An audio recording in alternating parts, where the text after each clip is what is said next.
Assalamualaikum warahmatullahi wabarakatuh. Nama saya Wemby Reza Palevi, NPM 2004 04 02 0036. Saya dari Prodi Akuntansi. Di sini saya akan membawakan topik tentang berbicara bahasa Indonesia dengan baik dan benar. Bahasa Indonesia yang baik dan benar. Tahun 2019, Presiden menerbitkan Peraturan Presiden Nomor 63 Tahun 2019 tentang penggunaan bahasa Indonesia. Apa kiranya yang diatur dan apa imbasnya kepada komunikasi kita dalam kehidupan sehari-hari? Inti peraturan tersebut ada pada bab 2, bagian 1, pasal 2 tentang ketentuan penggunaan bahasa Indonesia. Dicantumkan dalam bab 2, bagian 1 bahwa penggunaan bahasa Indonesia harus memenuhi kriteria bahasa Indonesia yang baik dan benar.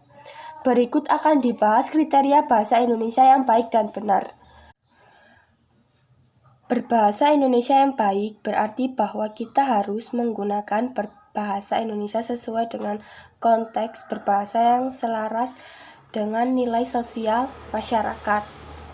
Peraturan ini berkaitan penggunaan ragam bahasa secara tulis dan lisan untuk kebutuhan berkomunikasi. Ragam bahasa dari sisi penggunaan bahasa ada dua, yaitu ragam formal dan ragam non-formal. Ada dua hal yang kita perhatikan dalam kalimat ini. Pertama, bahasa sesuai dengan konteksnya, dan kedua, berbahasa selaras dengan nilai sosial masyarakat. Hal itu yang menjadi alasan mengapa kurikulum 2013 menggunakan pendekatan berbasis teks dalam pengerjaan berbahasa, baik bahasa Indonesia maupun berbahasa lainnya. Bahasa diperkenalkan kepada siswa dalam konteksnya dan tidak sebagai satuan-satuan kata yang berdiri sendiri. Dengan demikian, siswa diharapkan dengan konsep-konsep bahasa sejak awal. Misalnya, perbedaan penggunaan kata cuma dan hanya. Adapun bahasa Indonesia yang baik berkaitan dengan nilai sosial masyarakat. Artinya, pada saat menggunakan bahasa, wajib diperhatikan kepada siapakah kita berkomunikasi. Berkomunikasi dengan teman tentu akan berbeda dengan berkomunikasi dengan orang tua. Kata aku digunakan kepada teman-teman dan kata saya digunakan kepada orang yang lebih tua atau yang dihormati. Dalam hal ini, kesatuan berbahasa mulai diajarkan. Bahasa Indonesia yang benar berarti bahwa harus digunakan bahasa Indonesia yang sesuai dengan kaidah atau aturan bahasa Indonesia. Kaidah bahasa Indonesia meliputi kaidah kata bahasa, kaidah ejaan, dan kaidah pembentukan istilah. Kaidah tata bahasa dan kaidah pembentukan istilah berkaitan dengan bahasa Indonesia lisan dan tulis. Penggunaan bahasa yang tidak memperhatikan kaidah tata bahasa akan membingungkan. Misalnya, kaidah tata bahasa dalam kalimat, karena sering kebanjiran, gubernur melarang pembangunan gedung di sana. Apakah gubernur yang sering kebanjiran atau suatu daerah? Kesulitan seperti itu sering terjadi dalam kalimat majemuk. Kaidah ketatabahasaannya adalah dalam kalimat majemuk bertingkat. Subjek dalam anak kalimat dapat dihilangkan jika induk kalimat dan anak kalimat mengandung subjek yang sama. Dalam kalimat contoh, subjek pada induk kalimat tidak sama dengan subjek pada anak kalimat. Akibatnya, subjek pada anak kalimat wajib hadir. Kaidah pembentukan istilah berkaitan penggunaan kata serapan. Seringkali ditemukan ucapan selamat pagi, selamat menjalankan aktivitas hari ini. Penggunaan bahasa tidak secara cermat membedakan penulisan aktif dan aktivitas karena dalam berbahasa Indonesia bunyi F dan V tidak membedakan arti. Contoh lainnya, dalam kalimat pengakuannya menunjukkan sisi gentle dari dirinya. Seharusnya istilah